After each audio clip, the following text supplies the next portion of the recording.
بسم الله الرحمن الرحيم الحمد لله رب العالمين والصلاة والسلام على أشرف الأنبياء والمرسلين محمد رسول الله صلى الله عليه وعلى آله وصحبه وسلم تسليما كثيرا كثيرا. فما بعد, my brothers and sisters, Sayyidina Omar ibn al-Khattab radiallahu anhu was one of those remarkable people in the history of humankind who had literally every single quality of leadership that you can imagine. He was a man who was absolutely, his integrity was impeccable. He was a man who was completely and totally on the truth.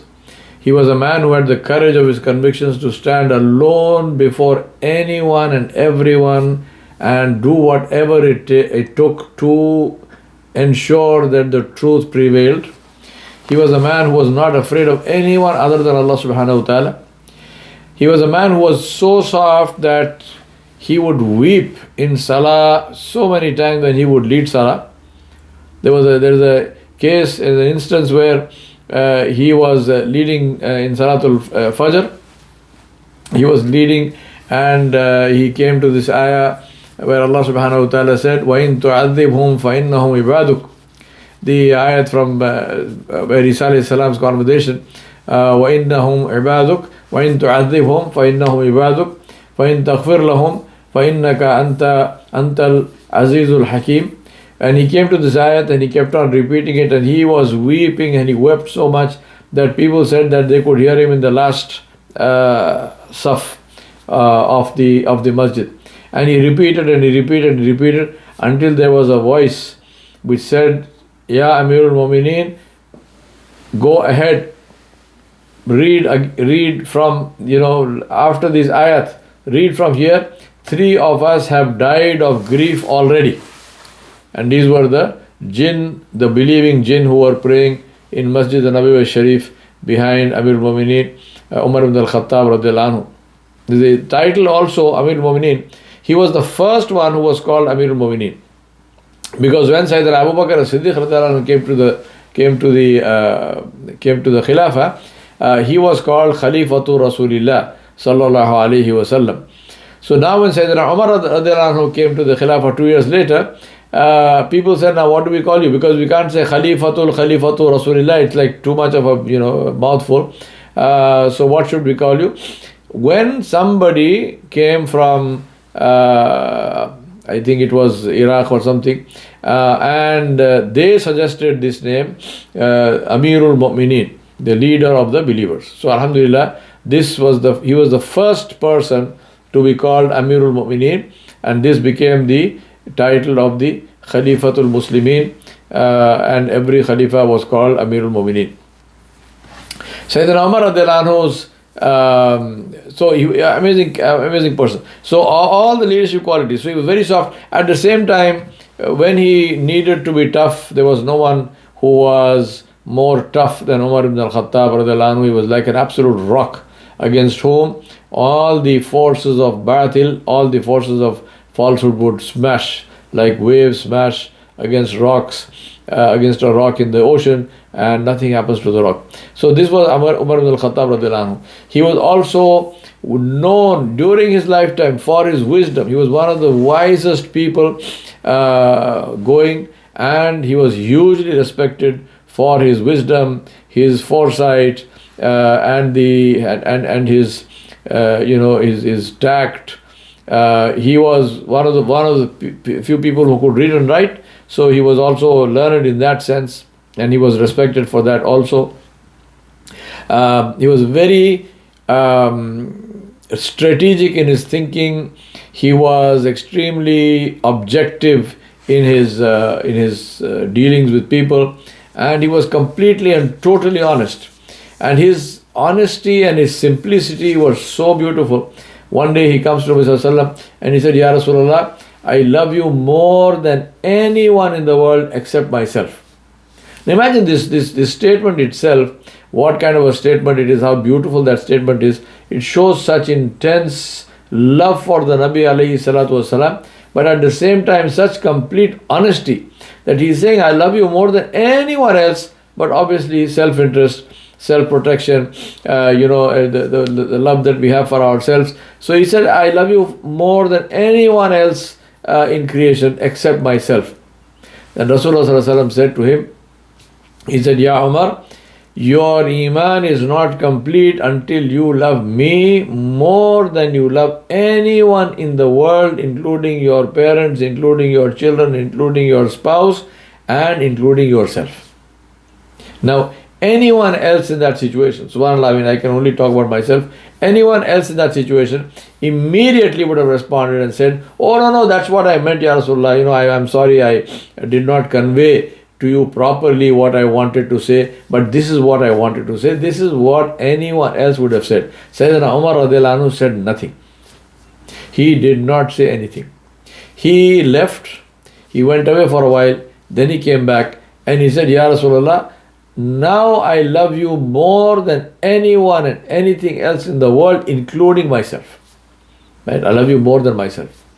And Rasulullah said, Al-an ya Umar. Al-an ya Umar. Now ya Umar. Now the Muhaddiseen, they have said that this could mean one of two things. It could mean that, it took you this long to understand that, or it could mean that now your iman is complete. And Allah knows best. So this was Umar ibn al-Khattab radiallahu anhu, a very, very sincere human being, an extremely wise human being, a very brave, absolutely courageous person, a person of the highest integrity, a person about whom Rasulullah said, if Umar is going down one street, shaitan takes another street. That's why he's called Al-Faruq. He's the person of such integrity and such commitment to the truth. When he decided to migrate to Medina, he insisted on doing that openly. Ibn Abbas radiallahu anhu says, Ali bin Abi Talib said to me radiallahu anhu, I do not know of any of the migrants who did not migrate in secret except Umar ibn al-Khattab. When he decided to migrate, he said he put on his put on his sword, he put his bow over his shoulder, he picked up his arrows, and he used to carry a big staff. He carried his stick, he went out to the Kaaba where a number of the Quraysh were gathered in its courtyard, and he made tawaf. He circumambulated the Kaaba 7 times leisurely, at a leisurely pace. Then he went to the Maqam al-Ibrahim, where Ibrahim a.s. had prayed, and then he prayed tranquilly, peacefully, 2 rakat of salah. Then he went to the circles of people one by one and he said to them, may your faces become ugly. Allah will only rub these noses in the dust. Allah will rub these noses in the dust. Whoever wants his mother to be bereft of him, whoever wants his mother to be deprived of him, and his children to become orphans, and his wife to become a widow, let him meet me behind this valley. He said, let him meet me behind this valley, and this is what will happen. Sayyidina Ali radiallahu anhu says, no one followed him except a few of those who were weak and oppressed. He taught them and told them about Islam, and then he went on his way. Among the fadail and the words of praise for Umar ibn al-Khattab radiallahu anhu is that Anas bin Malik radiallahu anhu, he narrated that Sayyidina Umar ibn al-Khattab, he said, I had the same thought as Allah subhanahu wa ta'ala in 3 things. I said, O Allah's Messenger sallallahu alayhi wa sallam, Ya Rasulullah, I wish that you take the maqam of Ibrahim alayhi salam, the maqam of Ibrahim, as a place of prayer. He said, I wish you take this place as a place of prayer, that you pray there. And he said, so Allah subhanahu wa ta'ala revealed the ayah, and take you people the maqam of Ibrahim, where Ibrahim alayhi salam used to stand, as a place of prayer, which is the ayat in Surah Al-Baqarah. He also said, O Ya Rasulullah sallallahu alaihi wasallam, good and bad people enter upon your wives, meaning that they come into the house of your house. He said, good and bad people enter into your house. I wish that you order them to cover themselves with veils. I wish you ask your wives to cover themselves with hijab. So the verses of the ayat of hijab, the veiling of the women, were revealed. The wives of Rasulullah sallallahu alaihi wasallam gathered against him, and they said, because of you. And I said to them, it may be if he divorced you all, then his Rabb will give him instead of you wives better than you. Thereupon Allah subhanahu wa ta'ala revealed the ayat from Surah Al-Tahrim with the similar words, where Allah subhanahu wa ta'ala said, if you want to leave your husband, that is Rasulullah sallallahu alaihi wasallam, then you can do so, and Allah subhanahu wa ta'ala will give him better than you. His title of Al-Faruq, he was an expert jurist, and he is best known for his justice in the same way for Muslims and non-Muslims. He was absolutely impartial in the way he dealt with Muslims and non-Muslims. He didn't favor one over the other. This value earned him the title of Al-Faruq, the one who distinguishes between right and wrong. Sayyidina Omar radiallahu anhu was one of the most humble people and led a very austere life. Austere life to the extent that he was, some of his family also, sometimes they would complain that he was too hard on himself and on them. But that was not because he was a cruel man. He was so afraid of the hisab of Allah subhanahu wa ta'ala.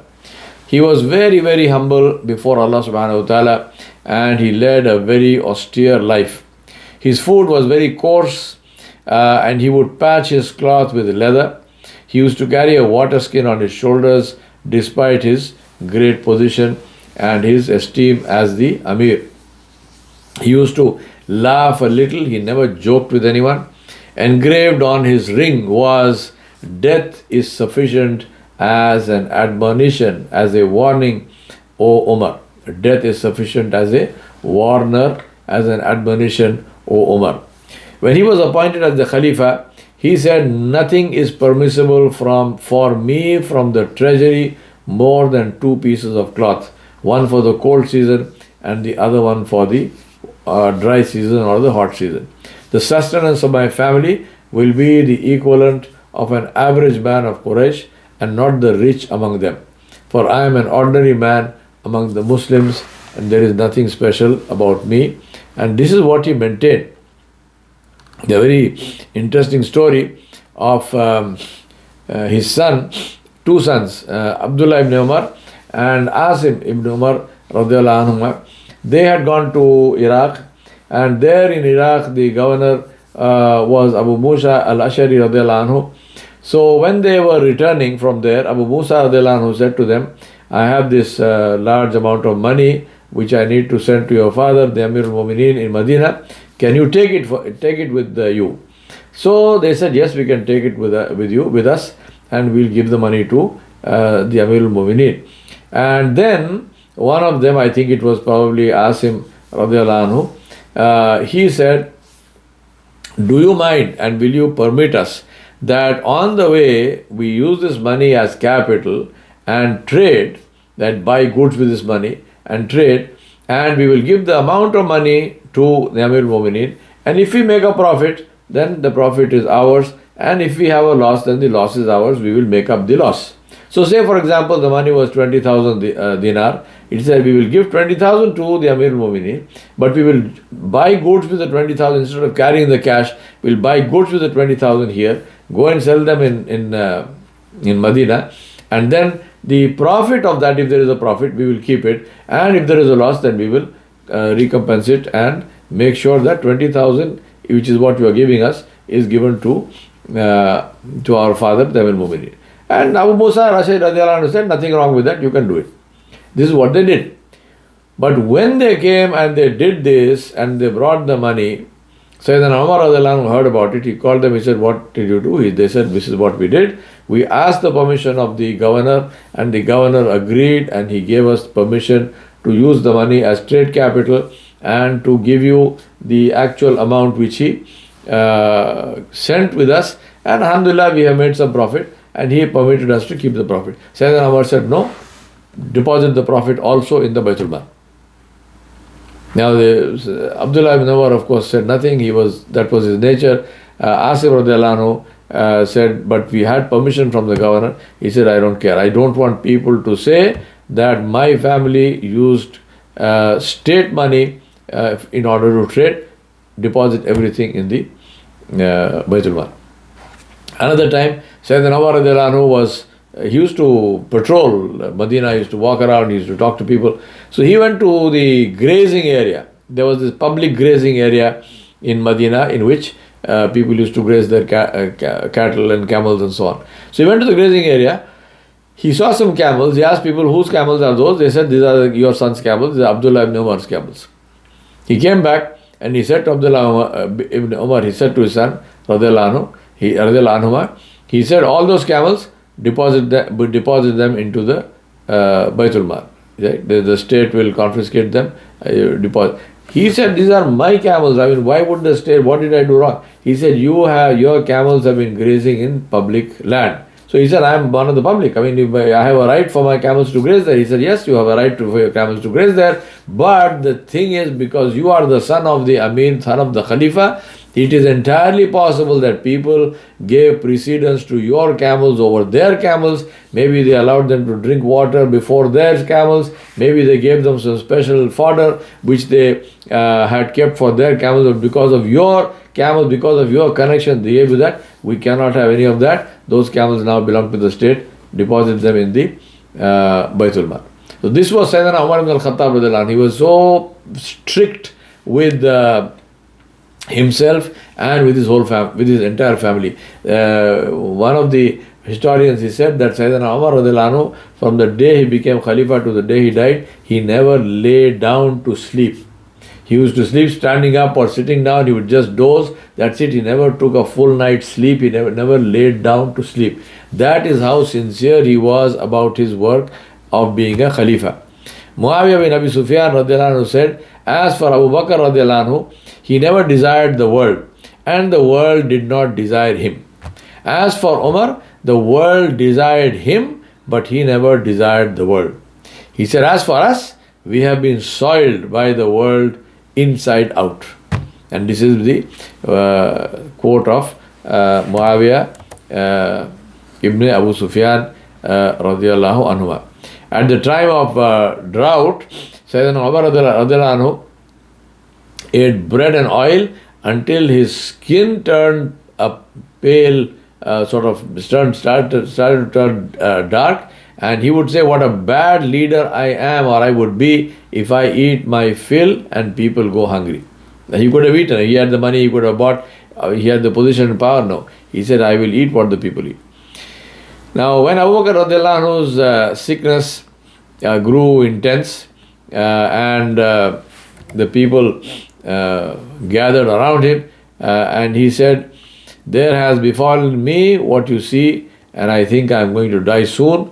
Allah has freed you from your oath and alliance to me, and your oath is no longer binding. Your affairs are in your hands, so appoint over you whomever you like. If you appoint someone while I am still alive, I think it is less likely that you will have become divided after I am gone. So he said, do that before I die, because otherwise afterwards you might fight. So the Sahaba consulted one another, each of them trying to refuse the position of Khalifa for himself and seeking it for his brother, whom he thought was more fit and qualified than themselves. And then they came back and they said to Sayyidina Abu Bakr Siddiq radiallahu anhu, we have decided to leave it to you, Ya Khalifatu Rasulillah sallallahu alaihi wasallam. So he said, give me time so that I may choose someone who will be most pleasing to Allah and most protective of his religion and his slaves. So then he looked at the people and he said to them, do you accept the one whom I appoint as your leader? He said, if I appoint, so you asked me to appoint. If I appoint, will you accept or will you argue? For by Allah, I have tried to appoint the best. I have not appointed a relative of mine. I have appointed as your leader Umar ibn al-Khattab. So listen to him and obey. The Sahaba said, we will listen and we will obey. Abu Bakr Siddiq radiallahu anhu then turned around. He made dua to Allah subhanahu wa ta'ala, expressing his concern to his Rabb. He said, I have appointed him, Ya Rabb, I have appointed him not by the command of your Rasul alayhi salatu wasalam, seeking nothing but what is in their best interest. I fear sedition among them, I fear that they will dispute, and I have thought long and hard about the matter. I have appointed over them the best of them, and the one who is keenest to lead them in the right way. Now here I am with your decree about to be fulfilled. Take care of them after I am gone, for they are your slaves. Umar ibn al-Khattab radiallahu anhu started to act as the Khalifa of the Muslims as soon as Abu Bakr Siddiq radiallahu anhu passed away. The conversation above, which I just mentioned to you, shows that Abu Bakr Siddiq radiallahu anhu's nomination of Sayyidina Umar ibn al-Khattab as the Khalifa was based on the consent of the majority of the companions of the Sahaba. Hence we see that the appointment of Umar ibn al-Khattab radiallahu anhu was done in accordance with the soundest and fair principles of consultation, shura. Hence, Umar radiallahu anhu succeeded Abu Bakr radiallahu anhu as the Khalifa of the Muslims on Monday, the 22nd of Jamad al-Akhir, 13th Hijri, which corresponds to August 23, 634 CE or AD. He was the first Khalifa to be, as I mentioned to you, as to be nominated as the Amirul Mu'mineen, leader of the believers or prince of the believers. His achievements during his reign as Khalifa are so many that they cannot be mentioned in this lecture. There are too many of them. But some of the highlights of his Khilafah I will mention to you. Before I go there, he is one of these people, and Khalid bin Walid is another one. I'm convinced that, subhanAllah, that he had special guidance from Allah subhanahu wa ta'ala. Now, how this guidance came to him, what was the nature of this? Obviously, it was not wahi as it comes to the Anbiya alayhimus salam, but there is no explanation for for the knowledge that he had and how he conducted his affairs, because there is no explanation in history, no explanation through issue of sort of going to and reading something somewhere, no university degrees to explain it, and nothing. Here was Sayyidina Umar radiallahu anhu, who took over basically a very tribal society, a society which was based on people living individually in their tribes, led by their one their tribal leader, whoever the tribal leader may have been, and that is how they led their lives. So these were not people who were used to living in states. But Sayyidina Umar radiallahu anhu established systems. He established, for example, the first time that the Muslim state had a standing army which was paid for by the state. Otherwise, the army was a conscript army, and they existed on the basis of ghanima, which is booty of war. But in the case of Sayyidina Umar ibn al-Khattab radiallahu anhu, after he came to power, he created a standing army. He was the first one who created a proper Baitul Mal.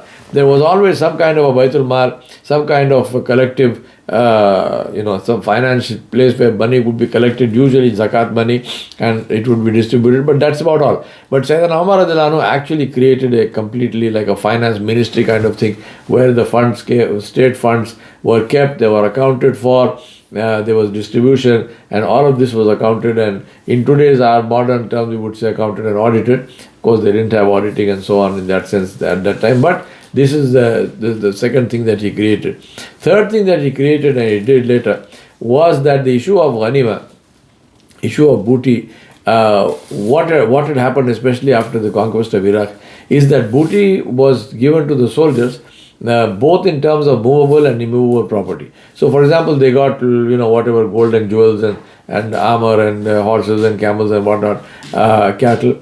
But they also got land. So there were Sahaba who had huge tracts of land, miles and miles, square miles of land, which they didn't know what to do with, because these were many of them who came from the Hijaz. These were people who had never, they were not farmers, they didn't have a clue what to do with land. They had never owned that kind of land. But now this land was theirs. So with the result that this land was theirs, the land then fell fallow because no one was farming it or nothing. And this was a loss of revenue to the state. Plus it was a waste of good land. Sayyidina Umar radiallahu anhu took away this land from all the Sahaba. There were big protests. People protested. Sayyidina Bilal, for example, radiallahu anhu, had huge tracts of land. Sayyidina Umar took it away. And when they protested, he said, look, the purpose of the land is that it must do good for the community. It must the revenue must come to the state so that this can be spent for the benefit of everyone. You are sitting on the land, you are not farming the land, you have no clue what to do with the land. You're not a farmer, but this land is between the Tigris and the Euphrates. This is the food bowl of the world. This is the most fertile land on the planet on the planet Earth, and this land is being just lying fallow and going wasted. Whereas if it is farmed, if it's allowed to, if people do what they used to do here, which is the farmers, if it's given to them, then they will farm, they will grow food, and this will also create revenue for the state, and the food is good for everyone. So therefore, I am taking away the land. And he took away the land. Now imagine, this is why I say that he was such an amazing leader, because these are things which he did. They did not make him popular at all. They were the things that actually made him unpopular, but he didn't care for that. He was concerned only about the goodness of for benefit of the state. Now imagine, and there are other things. If you think about these and say, well, how did a man whose childhood went in grazing sheep and goats, and then he grew up from there, he became Muslim, and he spent time in the company of Rasulullah Sallallahu Alaihi Wasallam, but they weren't doing any statecraft there, and they weren't doing, there was no lessons on how to run a state and so on. How was he able to do this? Where did he get the ideas from? How did he implement all this? And there is no explanation for this except for that this is min Allahi Ta'ala, and that is thanks to Allah Subhanahu Wa Ta'ala that this happened. Now he's he's again the one who founded the lunar calendar. The Hijri calendar was formed by Sayyidina Omar ibn al-Khattab radiallahu anhu. Imagine this the kind of thought that goes into this, that we need to have a calendar. And what is the way of doing that? They picked the Hijrat, the day of migration of Nabi Sallallahu Alaihi Wasallam to Medina, and this is again the contribution of Sayyidina Umar ibn al-Khattab radiallahu anhu. During his Khilafah, the the Muslim empire expanded at an unprecedented rate, ruling the whole of Iraq and Egypt and Libya and Tripoli and Persia and Khurasan and East Anatolia and South Armenian and Tajikistan and Jerusalem, which was opened during the time of Umar ibn al-Khattab radiallahu anhu, along with the whole of the Sassanid Persian Empire and 2/3 of the Eastern Roman Empire. This is a huge expansion which didn't happen before that, and looking at it at one point, this is the entire thing which happened during the time of Umar ibn al-Khattab radiallahu anhu. He was the famous story of him entering Jerusalem, and Sophronius, who was the bishop of Jerusalem, his comments, Sayyidina Omar radiallahu anhu came because Sophronius was, he said, I will not hand over the keys of Jerusalem to anyone other than the Amir of the Muslims, and so they called Sayyidina Omar. Sayyidina Omar came from Medina just with one servant and on one camel. So they didn't even have they didn't even take two camels, one camel, and they decided that they're going to take turns. And as the last part of the journey, as they are going to enter Jerusalem, it turned out to be the turn of the servant to ride and Sayyidina Omar to lead. This was their plan, that we'll take turns. One will ride, one will lead the camel, and then we'll take turns. And it so happened that this became the time of the servant to sit on top of the camel. So the servant said, Ya Amir al-Mu'minin, we are going to enter the city.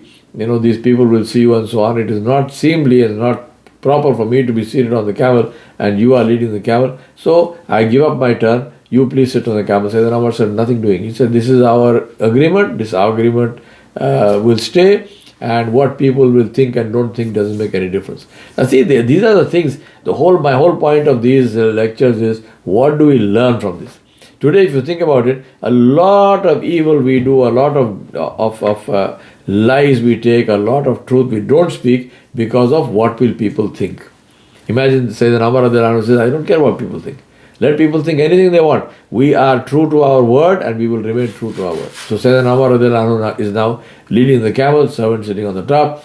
And as they reach Jerusalem, Sophronius, who is the Eastern Orthodox bishop of Jerusalem, he addresses the servant and he says, welcome to Jerusalem, O leader of the believers. And the servant is saying like this, he's signaling, not me, not me, not me. This is the leader. And Sophronius says, this is the leader of the Muslims, the prince of the believers. He is leading a camel and the servant is sitting on top. What's the story?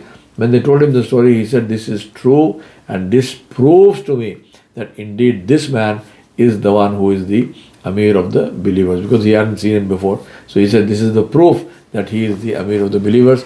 He gave him the keys, they entered inside, and then Sophronius, it was time for Salat al-Zuhr. Sophronius said to Sayyidina Omar radiallahu anhu, please come and pray in my church. And that church was the church of the Holy Sepulchre, the church in which had the true cross in it and so on, on which they believed that Isa alayhi salam had been crucified. Of course, we know that he was not crucified, but this was the belief of the Christians. So that cross was the most sacred thing in all of Christendom. That cross was there. So he said, please come in and pray in my church. Sayyidina Omar said, no, I will not pray in your church, because if I pray in your church, then I have a fear that as time passes, then my followers will take over all your churches and convert them into mosques. I don't want that to happen, so I will pray outside. So Sophronius said, can you and I pray together? He said, yes, we can pray together. So the outside, on the opposite side of the street from the church, there was an open piece of land. On this, Sophronius, the Eastern Orthodox bishop, and Sayyidina Omar stood side by side, and they prayed. Sayyidina Omar prayed Salat al-Zuhr, Sophronius did his own prayer, and this was the kind of openness, the kind of religious tolerance and acceptance that was demonstrated by Sayyidina Omar ibn al-Khattab radiallahu anhu. Then Sayyidina Omar said, where is Masjid al-Aqsa? Sophronius said, there is no Masjid al-Aqsa. We know the place where the masjid was. It has been destroyed. We use that place as a dump to throw our garbage. Sayyidina Omar said, take me there. He went there. He went down on his hands and knees and he started cleaning the places. He said, this place is blessed. It is purified. It is blessed. It is something which Allah subhanahu wa ta'ala mentioned in the Quran in Surah Al-Isra, and this is how you have kept it. He started cleaning. All the soldiers with him, they started cleaning the place, and they cleaned up the whole place. And that is how Masjid al-Aqsa again came to be rebuilt. Then he said, where are the Jews? In this town, I have not seen any Jews. So Sophronius said, there are no Jews. We killed all of them. And when we conquered Jerusalem, we slaughtered the whole lot, and that's it, and we don't have any Jews. Sayyidina Omar radiallahu anhu said, how can Jerusalem be without Jews? He said, this is a place which is sacred to all three of us. He said, it's sacred to the Muslims, it is sacred to the Christians, and it is sacred to the Jews. He said, is there anyone here? So there was one Jewish person, ex-Jewish person who had become Muslim in the army. Sayyidina Omar told him, bring 40 families of Jewish people and settle them in Jerusalem. And that's what Sayyidina Omar radiallahu anhu was responsible for, settling the Jews in Jerusalem.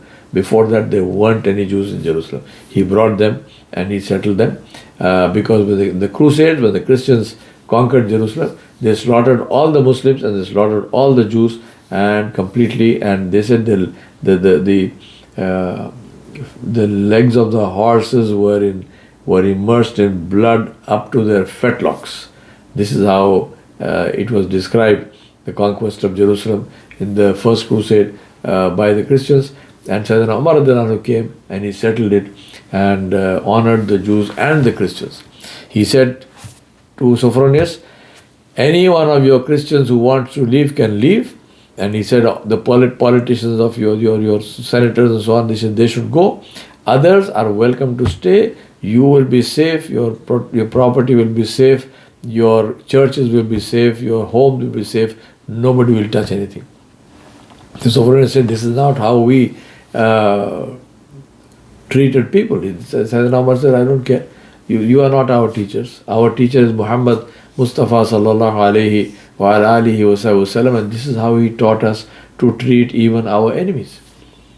Now, brothers and sisters, I remind myself to you, let us listen to these stories, let us reflect on this and ask ourselves and say, how do we behave today in this world when we claim that these people are these Sahaba of Rasulullah, these are our leaders, these are our teachers, these are the ones who we look up to and we should look up to. But do we behave like them, or do we behave like strangers?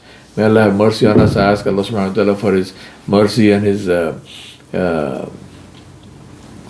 His forgiveness for myself and for all of us. Wa sallallahu ala nabiyil kareem wa ala alihi wa sahbihi ajma'in bi rahmatika ya arhamar rahimin.